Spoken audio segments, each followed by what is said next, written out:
ભાઈબંધ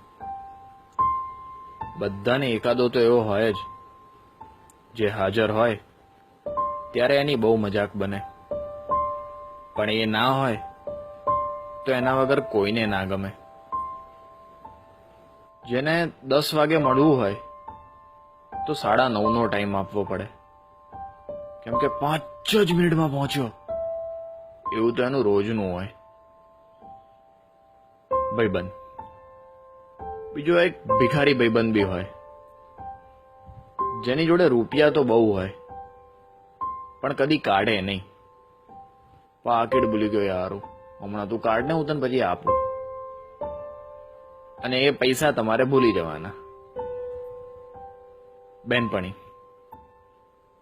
દરેક જગ્યા પર એક રોતડી તો હોય જ, જેને હાલ જ બ્રેકઅપ થયું હોય અને રોઈ રોઈને બધાની મેથી માર્યા કરે. એક વિચિત્ર બેનપણી બી હોય, જે દર વખતે બધાથી આડી જ ફાટે. જ્યારે બધા તૈયાર હોય ત્યારે એના જ નખરા હોય. એ બેની જોડે ત્રીજી સેલ્ફી ક્વીન બી હોય, જે કેમેરો ચાલુ થતા જ બતક જેવું મોઢું કરીને ઊભી રહી જાય.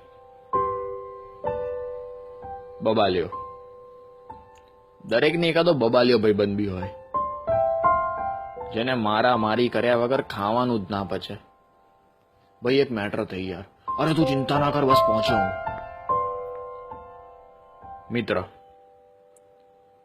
બધાનો એક ફેંકુ મિત્ર હોય, જેની બધે પહોંચ હોય, પણ જરૂર પડે ત્યારે એ નંબરની બધી લાઈન કવરેજ ક્ષેત્રની બહાર જ હોય.